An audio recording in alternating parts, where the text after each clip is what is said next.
Bismillahirrahmanirrahim. Assalamualaikum warahmatullahi wabarakatuh. Alhamdulillahirrabbilalamin. Hamdan syakirin hamdan na'imin wa la hawla wa la quwwata illa billahil aliyyil ladhim.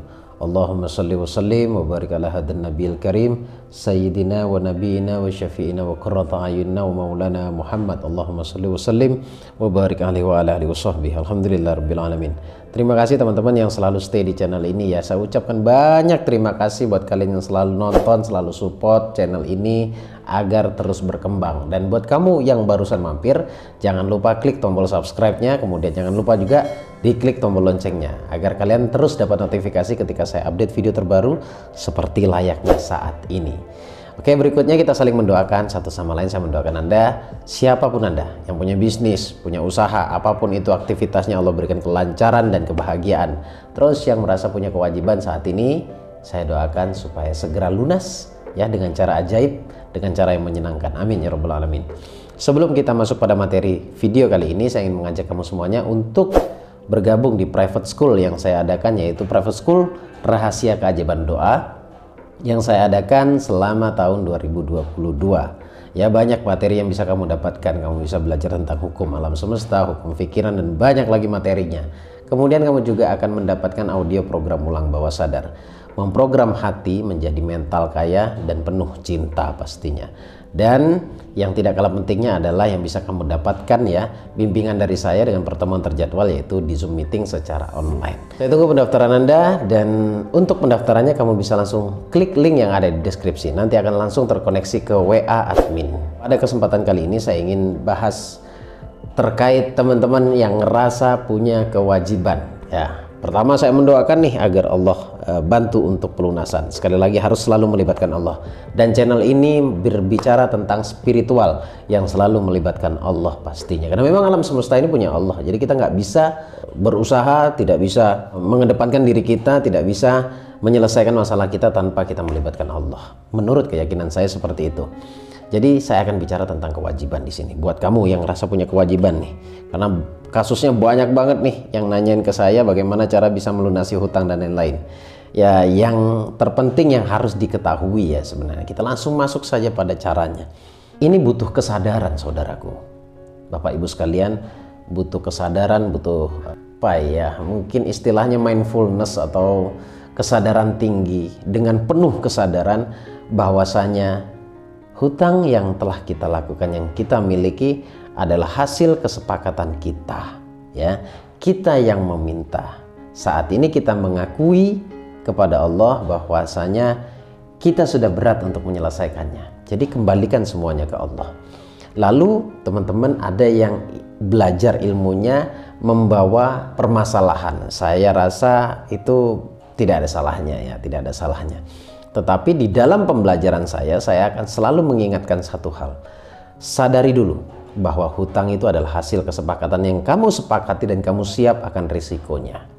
Artinya tidak menyalahkan orang lain, memaafkan diri sendiri dan memaafkan orang lain juga. Sekali waktu kita ditagih ya, ditagih dengan cara menagihnya mungkin ada yang kurang elok, sampai dengan keras, dengan bentakan dan lain-lain. Saya pikir begini, mengapa mereka melakukan seperti itu? Ya, kalau dalam pembelajaran saya harus disadari dulu bahwa yang nagih seperti itu tujuannya adalah ingin meminta haknya dan mengambil kesepakatan awal. Jadi tidak menyalahkan orang lain, juga tidak menyalahkan diri sendiri. Artinya lebih kepada taubat saja. Ya, selalu melibatkan Allah di sini.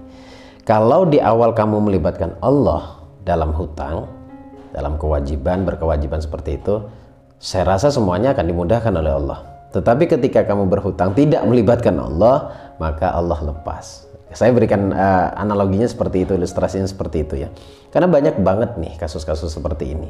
Jadi solusi dari saya adalah sadari dulu bahwa itu adalah keputusan yang engkau ambil. Setelah engkau sadar bahwa itu keputusan yang memang kamu ambil, maka maafkan dirimu. Maafkan dirimu. Kalau kamu sudah memaafkan diri, tidak menyalahkan diri, ya ini resiko yang harus saya hadapi. Ini resiko yang saya ambil, ini keputusan saya. Maka saya harus bertanggung jawab. Percaya deh, kalau kamu menekankan kalimat itu di dalam dirimu, saya akan bertanggung jawab, saya mau minta tolong sama Allah agar Allah bantu dalam pelunasan. Kamu masukkan prinsip ini ke dalam hatimu, insya Allah jalannya akan dimudahkan. Walaupun tidak bim salabim akan selesai dengan sendirinya, tidak. Tetapi ada proses, pastinya ada proses. Karena ini bukan ilmu sakti ya, yang tanpa proses bleng langsung dibayar oleh Allah, nggak seperti itu.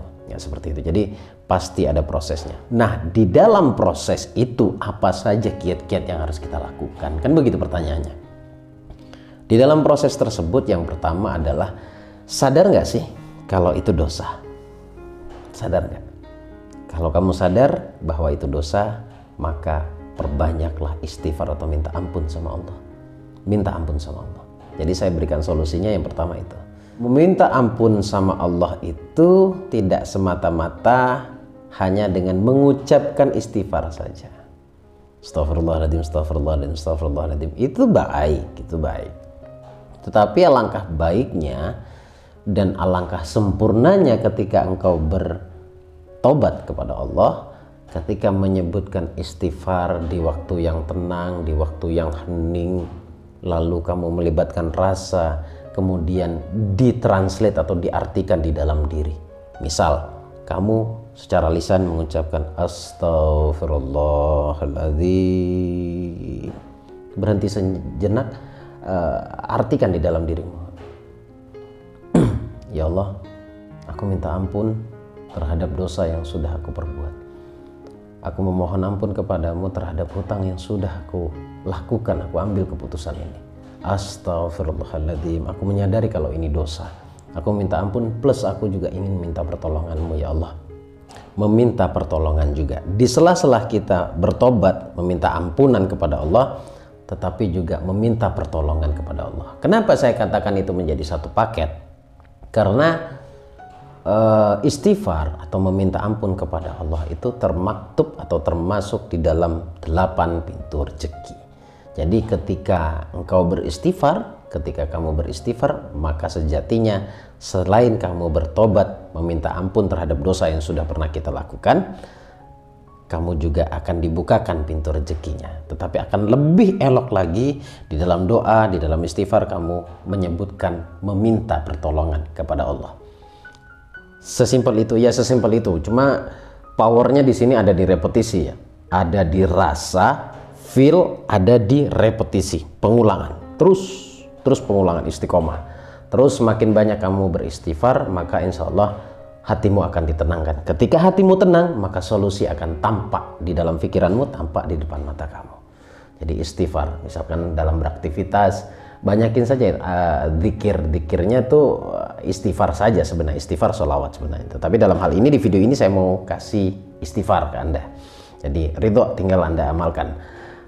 Banyakin istighfar saat beraktivitas, ketika tidak bersama orang lain ya, biar tidak kesan aneh dan akan menimbulkan rasa wah ini gue lagi zikir nih, yang lainnya kagak, gue yang paling baik. Nah itu hindari tuh rasa-rasa seperti itu. Jadi kalau misalkan kamu sedang tidak bersama teman-teman kamu, perbanyaklah dalam diam kamu, perbanyak baca istighfar, astagfirullahaladzim. Kalau sedang beraktivitas bersama teman-teman kamu, cukuplah ucapkan itu di hati, gitu ya, astagfirullahaladzim. Lalu selain istighfar apalagi? Selanjutnya maksud saya, selanjutnya yaitu perbanyak syukur. Perbanyak syukur. Karena harus pinter, harus bisa melihat dari sisi yang positif atau dari sudut pandang yang positif. Kenapa kesulitan itu datang kepada kita? Sepanjang yang saya tahu, kamu boleh jadikan ini sebuah prinsip juga. Sebenarnya susah, seneng, sedih, bahagia, itu sudut pandang. Sudut pandang kita. Kalau hari ini kamu merasa punya kewajiban banyak, cobalah bersyukur. Bersyukur dalam artian yang saya maksud adalah bersyukur masih Allah berikan masalah, itu tandanya saya bisa lebih dekat kepada Allah. Iya, realitanya kan seperti itu. Ketika kita susah kan kita cari Allah. Hal positif yang bisa kita petik adalah kita mencari Allah dan kita ingin menyembah kepada Allah dan ingin meminta pertolongan kepada Allah. Itu sisi baiknya. Itu sisi baiknya. Yang lebih baik adalah ketika kita bahagia, ketika kita senang, kita nggak punya kesulitan, tetapi kita terus melibatkan Allah. Kita terus ingat sama Allah.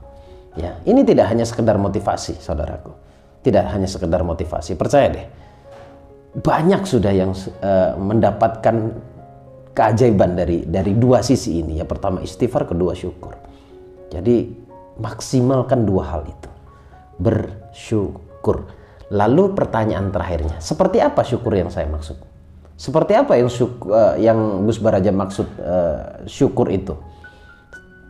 Dibilang sederhana, nggak sederhana sebenarnya sih, karena kalau sudah senang biasanya lupa nih, biasanya lupa. Rutin, lagi-lagi repetisi, bersyukur setiap waktu. Kalau ada momentum khusus, waktu tenang kamu, waktu jeda kamu, waktu kamu free gitu ya, duduklah sejenak seperti demikian. Bebas sih kalau masalah duduk ya, yang penting bersyukur. Sadari sesadar-sadarnya. Kalau misalkan malah kacau dalam tutup mata, coba deh kamu merenung sejenak. Alhamdulillah masih diberikan nafas oleh Allah, masih bisa merasakan nafas. Alhamdulillah ya Allah, anak saya masih beraktivitas dengan baik, sehat. Alhamdulillah ya Allah, istri saya masih kau berikan kesehatan. Alhamdulillah ya Allah, masih bisa menikmati makanan. Alhamdulillah ya Allah, masih bisa menikmati air yang melepaskan dahaga. Kemudian terima kasih atas matahari yang menghangatkan tubuh. Terima kasih atas banyak hal yang kamu rasakan, bisa kamu ucapkan terima kasih. Alhamdulillah, alhamdulillah, alhamdulillah. Dua saja ya, syukur dan istighfar. Karena istighfar sudah berikut pengakuan. Ketika kamu bicara tentang healing atau pengobatan ya, ingin penyembuhan batin maksud saya ya, yang pertama adalah pengakuan. Akui dulu bahwa itu sebuah kesalahan. Akui dulu bahwa itu sebuah dosa yang sudah kamu lakukan. Setelah kamu mengakui, barulah kamu meminta maaf ke Allah dengan cara beristighfar. Kalau sudah ditembak dengan istighfar setiap hari, dosa luntur. Karena apa? Doa kita tidak Allah kabulkan. Doa kita lama Allah kabulkan. Itu karena diri kita sendiri. Bukan berarti Allah tidak bisa mengabulkan dengan cepat. Bukan. Karena diri kita sendiri penuh dengan dosa. Seperti saya. Ya, yang selalu ingin belajar, ingin tobat ke Allah, ingin minta petunjuk ke Allah terhadap ilmu ini. Bagaimana caranya bisa ilmu ini terus berinovasi. Kemudian saya bisa berbagi kepada Anda semuanya. Seperti itu, jadi istighfar dan syukur. Karena itulah yang saya lakukan selama ini. Minta ampun sama Allah. Minta ampun karena saya merasa saya banyak dosa. Kemudian saya bersyukur ke Allah. Karena saya merasa banyak sudah yang Allah berikan kepada saya. Dan ketika saya bersyukur, pasti Allah lipatkan. Pasti Allah tambahkan. Dan istighfar sendiri juga termaktub dalam 8 pintu rezeki. Jadi ini bicara rezeki. Ini bicara keberlimpahan. Tetapi yang terpenting adalah mindsetnya yang harus dibenahi. Terima kasih teman-teman, semoga ini bermanfaat. Saya senang sekali bisa berbagi kepada teman-teman semuanya. Bantu video ini share kepada keluarga kamu, saudara kamu, agar kamu juga bisa berbagi manfaat. Dan ketika kamu berbagi manfaat, kamu membantu orang lain. Dan kamu membantu orang lain, maka itu bisa dijadikan percepatan doa. Terima kasih. Sampai ketemu di video berikutnya. Saya Al-Fakir, mohon maaf lahir batin jika ada salah kata. Sampai ketemu di video berikutnya. Assalamualaikum warahmatullahi wabarakatuh. Allahumma shalli ala sayyidina Muhammad.